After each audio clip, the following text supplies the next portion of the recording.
Allahu Allahu Allahu Allah. Innal hamdalillah nahmaduhu wa nusalli ala rasulihil kareem amma ba'd. Qala Allah ta'ala fi Qur'anil mahkamil tanzim wal furqanil majid. Fa idha qara'atal Qur'an fasta'idhu billahi minash shaitanir rajim. أعوذ بالله من الشيطان الرجيم ومن يتق الله يجعل له مخرجا ويرزقه من حيث لا يحتسب صدق الله العليم. السلام عليكم ورحمة الله تعالى وبركاته. ரமலானுடைய காலம் நம்மை நெருங்கி வந்து கொண்டிருக்கிறது. இன்னும் சில தினங்களில் நோன்பு நோற்க ஆயத்தமாகி விடுவோம். நோன்பினுடைய நோக்கமாக அல் குர்ஆன் ஷரீஃப் நமக்கு கற்றுத்தருவது தக்குவாவை நீங்கள் அடைவதற்கான ஒரு வாய்ப்பை அல்லாஹ் உங்களுக்கு வழங்கியிருக்கின்றான் என்பதுதான். லஅல்லக்கும் தத்தக்கும். தக்குவா என்பது மனித சமுதாயத்திற்கான மிகச்சிறந்த இறைவனினுடைய ஒரு அருட்கொடையாகும். இந்த நோன்பை குறித்து அல்லாஹ் சுப்ஹானஹு தஆலா தனது அருள்மறையில் கூறுகின்ற போது அதற்கான ஒரு மாதத்தை தேர்ந்தெடுத்து அதில் குர்ஆனை இறக்கினேன் என்றெல்லாம் சொல்லிவிட்டு நோம்பினுடைய தன்மையை விளக்கின்ற போது சொல்வான், யுரீதுல்லாஹு பிக்குமுல் உஸ்ர் வலா யுரீது பிக்குமுல் உஸ்ர் என்று அல்லாஹ் சொல்லுவான். அல்லாஹ் இந்த நோன்பின் மூலம் மனிதர்களாகிய உங்களுக்கு எந்த விதமான கடினத்தையும் விரும்பவில்லை, மாறாக இலகுவை விரும்புகிறான். காரணம், வலிதுகப்பிருல்லாஹு அலா மா ஹதாக்கும்.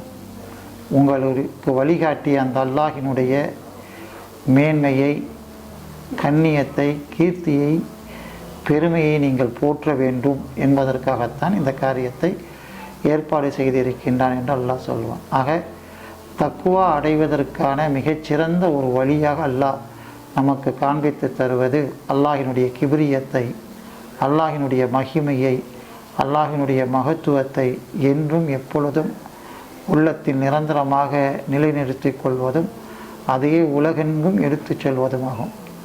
இதுதான் இஸ்லாமிய வஹீனுடைய முதல் வஹீயாகவும் இருந்திருக்கிறது. யா யுஹல் முதத்தீர் ஃபஅந்தீர் வ ரப்பக ஃபகப்பீர் என்பதுதான் வஹீனுடைய இரண்டாவது வஹீயாகவே இருந்திருக்கிறது.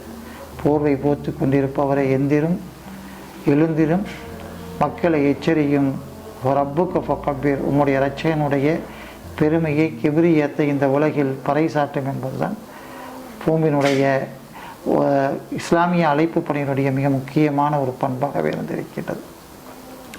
ஆக அல்லாஹினுடைய கிபிரியத்தை போற்றுதல், அல்லாஹினுடைய கிபிரியத்தை பறைசாற்றுதல் என்பது தக்குவாவை அடைவதற்கான மிகச்சிறந்த ஒரு பாக்கியமான வழிமுறையாகும்.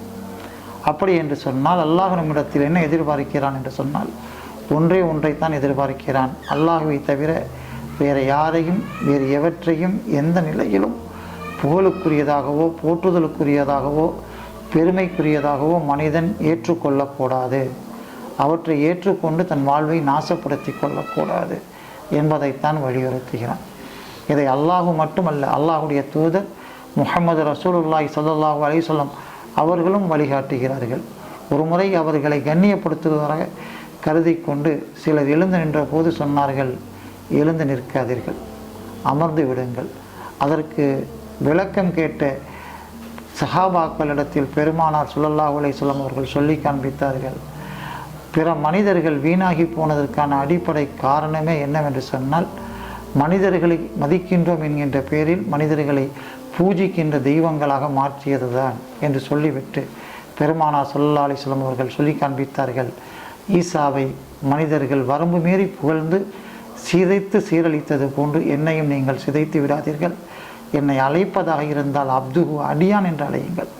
அந்த அடிமைத்தனத்தில் இருந்தால் எனக்கான ரசூலிய தனத்துவே நுபுவத்தை வழங்கப்பட்டிருக்கின்றது என்று சொன்னார்கள். ஆக தக்குவா என்பது மனித தன்மையினுடைய வெளிப்பாடு.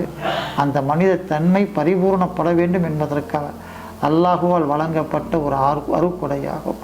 அந்த அருட்கொடையை நாம் அடைய வேண்டும் என்பதற்காகத்தான் அல்லாஹ் சுப்ஹானஹு தஆலா இந்த நோன்பை நமக்கு கடமையாக்கியிருக்கின்றான். இதை கவனத்தில் நீங்கள் கொள்ளுங்கள். தக்வா என்பது வெறுமன ஆன்மீகம் சார்ந்ததல்ல, மாறாக மனித வாழ்க்கையில் ஒருவன் எதை அடைய வேண்டும் என்று ஆசைப்படுகின்றானோ அந்த அடைகின்ற அனைத்தையும் அல்லாஹு அவனுக்கு தக்குவாவின் மூலம்தான் வழங்குகிறான். குர்ஆனில் வேறு இடத்தில் இப்படி சொல்கிறான், மையத்தக்கில்லாக எஜ்அலஹு மஹ்ரஜா. உங்களில் யார் தக்குவா உடையவர்களாக இருக்கின்றீர்களோ, தக்குவாவை கொண்டு தங்கள் வாழ்வியலை செம்மைப்படுத்தி கொள்கின்றீர்களோ அவர்கள் சிக்கி தவிக்கின்ற செயல்பாடுகளிலிருந்து வெளியேற்றுகின்றான்.